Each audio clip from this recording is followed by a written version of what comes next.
And hello, everyone. Welcome to another afternoon session, lunch session of Ask Dave B, where we talk about developing growth mindsets. My name is Dave Bazanko. I am the host of this live stream, and today I've got a very special guest in studio, Kevin Brake. Kevin is a visionary, a futurist, an award-winning blending learning expert, and he works at the Workplace Safety and Insurance Board. So welcome, Kevin. Hi, nice to meet you.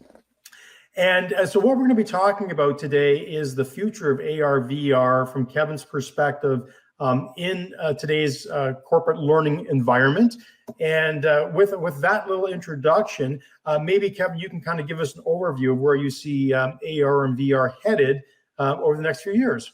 Well, there are a lot of different things that we can do with augmented reality, virtual reality, mixed reality.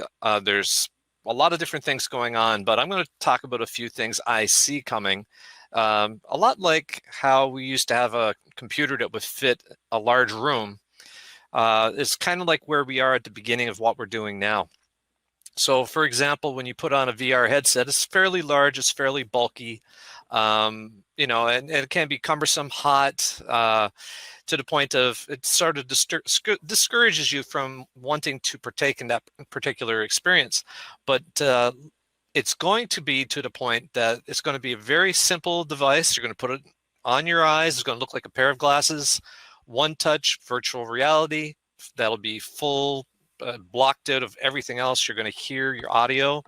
One-touch augmented reality. That's where I see this going. Not only that, one touch, it can actually be prescription lenses. So it's going to do everything for you in one concise package. That's the future. It's interesting to believe, but I mean, I think we've seen bits and pieces of it. I think you and I talked about this the first time we connected. I've seen this with training glasses for cyclists, where we can get all of our heart rate monitor and speed and cadence, everything off the visor on our glasses. But, I also see challenges to that. So just from a safety perspective, as you're riding down the road, having all these other things going on in front of you. But no, it's really interesting where you've sort of taken the idea of augmented reality and virtual reality and how you see it playing out. Is there any one industry that you think is going to benefit more than another with the implementation of augmented and virtual reality tools? Well, if I was to look at it from a perspective of usefulness, I see it like perhaps more in the medical field would be one of the first things to come to mind. Imagine now, right now, they do use Microsoft HoloLenses during surgery. You can look at it and you can get an idea of this is the patient with the digital overlay. You can actually see where the tumor is, that type of thing, right? Yep. So imagine now the quality fast forwarded 10 years where now it's non-intrusive. It's just a pair of glasses. It's not a big bulky headset. It's more natural. Right now you're wearing glasses. So imagine a new set of glasses that pretty much don't look any different than what you currently have, but one touch, it blacks out all the lenses and you can actually have a VR experience. One touch, you can have an augmented reality experience. One touch, and now it's actually adjusted to your prescription. So you can give this pair of glasses to your friend that's next to you, then they press it and the prescription is adjusted for them. So you don't actually need to have a bunch of different devices. One device will be able to do it all later on in the future. Exactly when, it's hard to say, but at the speed of progress, it's going to be a lot sooner than we ever thought possible. I think what's amazing about that is just the prescription part of it, how it could be so adaptable from one person to the next. I think that's really, really interesting. And obviously, when you talk about the medical field, there are obvious implications where you can practice. I know I've looked at other demonstrations where a surgeon is practicing on the patient before they go in and actually do the surgery, which is obviously, if I'm on the table, I want that to happen. I want my surgeon to have every advantage possible before digging in. So, but beyond the medical field, let's talk about the corporate learning world. Do you see any specific implementations for this type of technology that's not being utilized today, but you see it maybe 4 or 5 years down the road where this is going to be sort of commonplace? Because the halogen lenses, they're costly. I know Walmart's doing a program right now with them. They've got the budget to do the training with them. And I know other organizations use them as well. But where do you see it sort of playing out mainstream? Well, one of the first things we talked about, of course, was medical field. To me, it hits kind of something that I really believe in, and I really appreciate what it can do for people. The next one would probably be simulations of dangerous environments without putting people in harm's way. So to me, that is so important. You can only imagine, there's a lot of really good products that are out there. If you look at my LinkedIn channel, for example, I'm constantly sharing information with regards to the latest and greatest VR, AR, XR experiences. And there's a couple there that simulate, let's see, I think it was work from heights training. But when you put on that VR headset, you're not watching it, you're there. Yeah. You're participating in it. You feel like you're lifted up onto a large platform. You feel that if I don't latch my safety equipment to the different components that are around me, that I could fall. So this type of immersion is what's going to change things.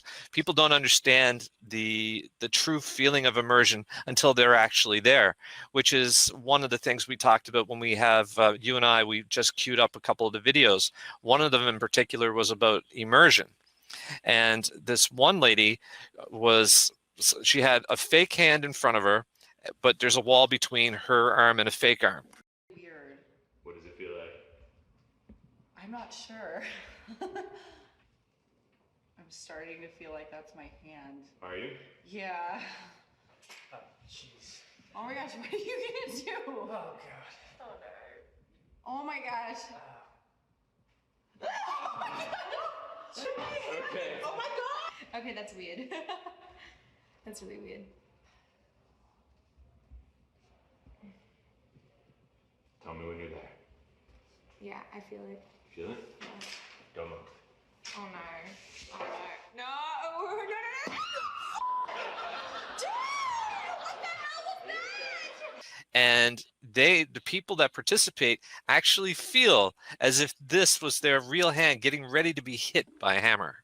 And the reaction is absolutely priceless, but it shows the way you can feel immersed to the point that you think you're really there and when you're not.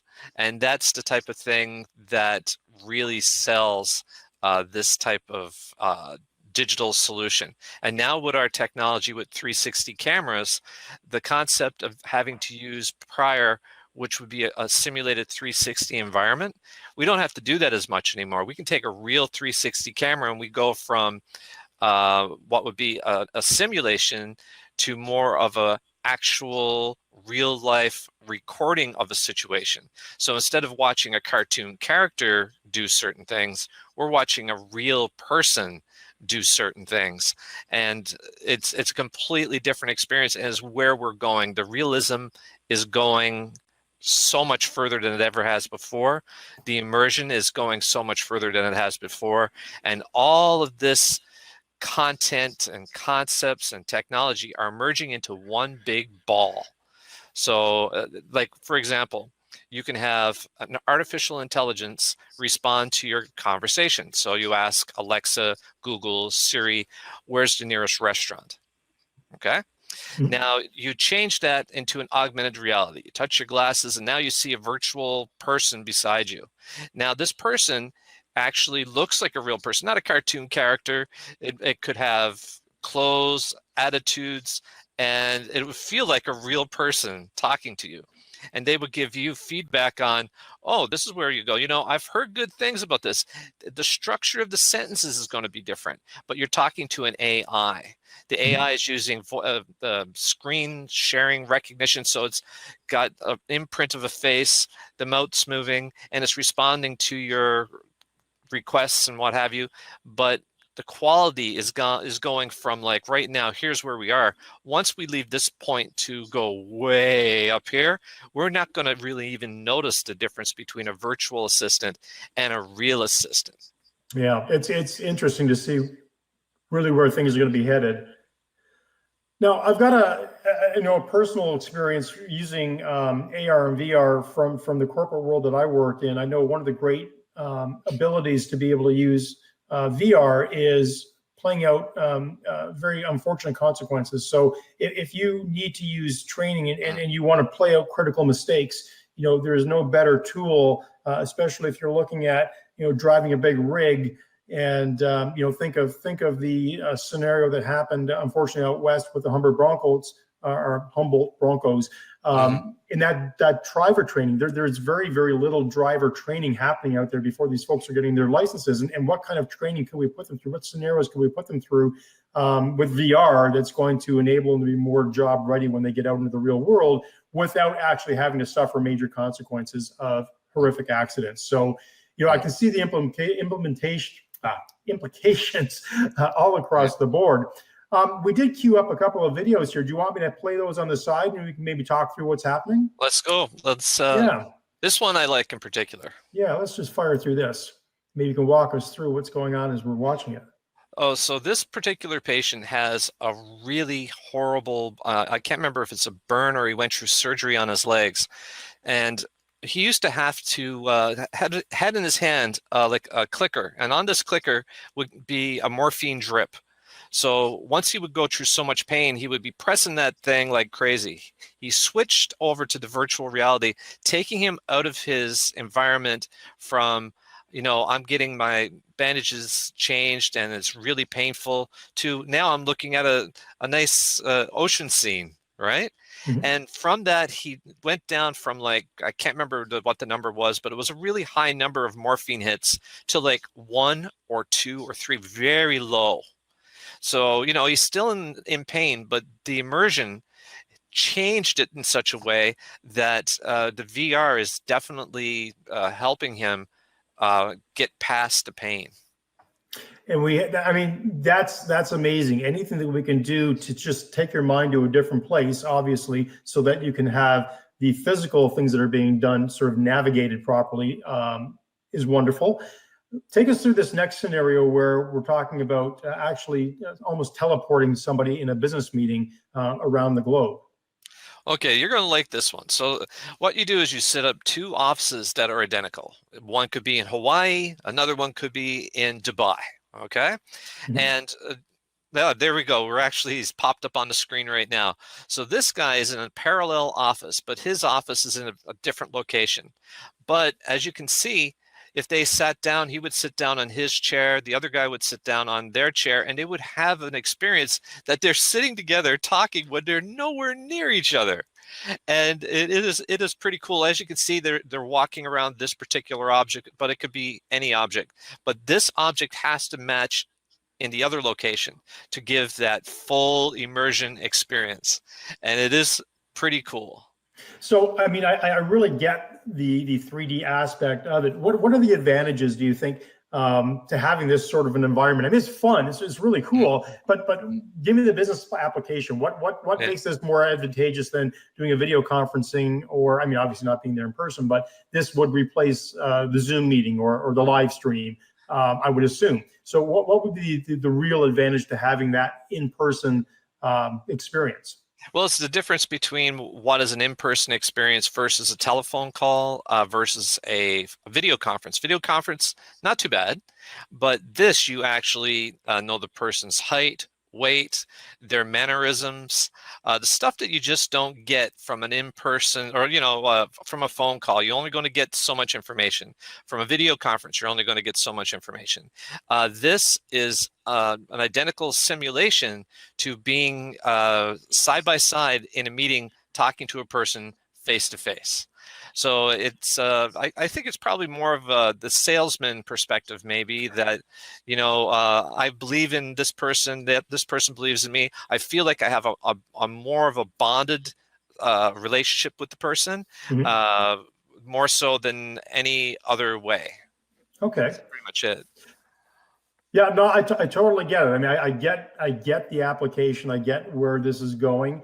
And I'm trying to think of myself, what are the real business scenarios, type of business meetings? I think of the boardroom meetings that I've been through, and which ones would have benefited from this type of immersive environment. Now, the challenge to that is obviously you've got to have those identical rooms, Yes, which absolutely. adds yet another layer of complexity to being able to create that environment, right?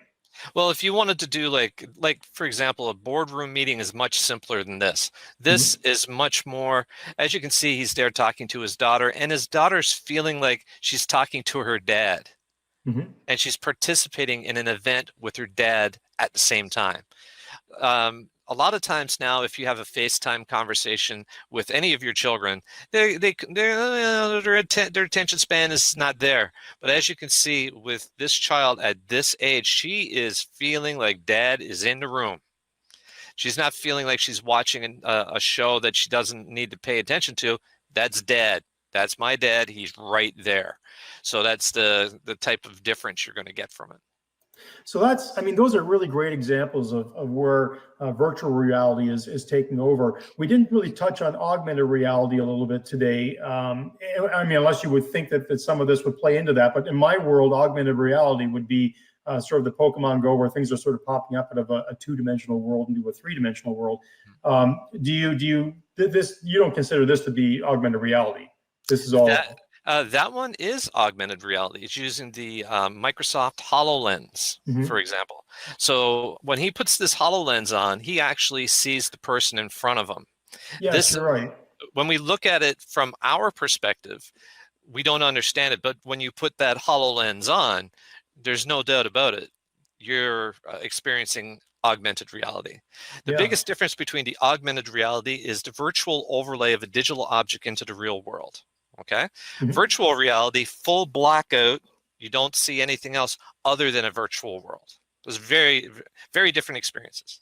Excellent. Okay, so now we've got about 5 more minutes to go before we wrap up the conversation. What would you like folks to know about augmented reality and virtual reality that we haven't sort of touched on? We touched on a few applications that we see moving into the future. Is there anything that's surprising to us that the average person who's watching this right now, who really hasn't had a lot of exposure to augmented reality or virtual reality, that might surprise them? Well, I guess one of the things is the ability to develop a virtual experience is not as complicated or as difficult as it once was. One product in particular, Scenario VR, don't own it, have no investment in it, they don't pay me anything. They just have a really good product that's very easy to use. And you can take your 360 video and grab it, import it, you can spin it around, you can insert hot elements, you can insert quizzes at key points, you could export it out and render it, have it available on an LMS, you can what is called side loading to your virtual headset. What used to be so time consuming, so difficult, so costly is now much more within reach than it has been. Augmented reality, I've used several tools. I would consider that still kind of on the high end of complexity and difficulty based on what I've used. I use Unity 3D. You actually would, with the Euphoria plugin, there's also other products for the iPad, for example, that allow you to do virtual environments too. But for within the training environment, to develop a virtual class and virtual reality, Scenario VR, low cost, low difficulty, you could actually have something up and running faster than you ever thought possible. So I think that would probably be something that would be worth looking into. Don't rule out new technology. It is now an option where once upon a time it wasn't. Yeah, and I think that's the thing that I think we're seeing more and more of, is that it's just becoming more accessible to some of the smaller businesses out there. It's not just an exclusive product for the big tech companies or the large companies with large budgets to spend. It is becoming more attainable, achievable to be able to use it as a learning tool. So, with that, that was awesome, Kevin. Are there any sort of parting words that you'd like to share with the audience at all? Well, if you get a chance to look at my LinkedIn platform, you'll notice that I have several videos regarding how neuroscience is used in education. It's put down to a very simplified short video segment so people can understand how it works. And the potential is here. We're moving towards a new way of delivering education. I believe that we all, this is what we're involved in, it's time for us to start looking at these new technologies. If we don't, we're going to end up being behind. And that's one of the things I think I have in one of my videos, is that there's people pushing that cart with the square wheels. Well, right now, that is our current technology structure. It worked. It did the job at its time. Mm-hmm. Right now, there's round wheels coming. And the thing is, if we're not ready for them, other people will be, and we'll be too far behind and not able to even adapt to the change. We'll be redundant, and our skills will have to adjust to the new way of doing things. So we need to start looking at the new way of doing things now. And that always lays into moving from a fixed to a growth mindset, especially in the learning industry. If we believe that what's always worked in the past is what's always going to work in the future, we're sadly mistaken. We just have to keep evolving with the time. So, Kevin, it was really great to have you on the live stream today. Great to hear your insights about augmented and virtual realities and how they're being utilized in today's business training environment. If there's anybody that would like to get in contact with Kevin, obviously you can do so through LinkedIn. And with that, if you have any questions at all, you're watching the rebroadcast, please go ahead and drop those questions in. We will be answering all the questions that are posed to us, whether they're live today during the session or during the rebroadcast. So with that, thank you very much, Kevin. Have a terrific day, and everybody else, enjoy. Have a wonderful Tuesday. Thanks. Okay, bye for now. See you.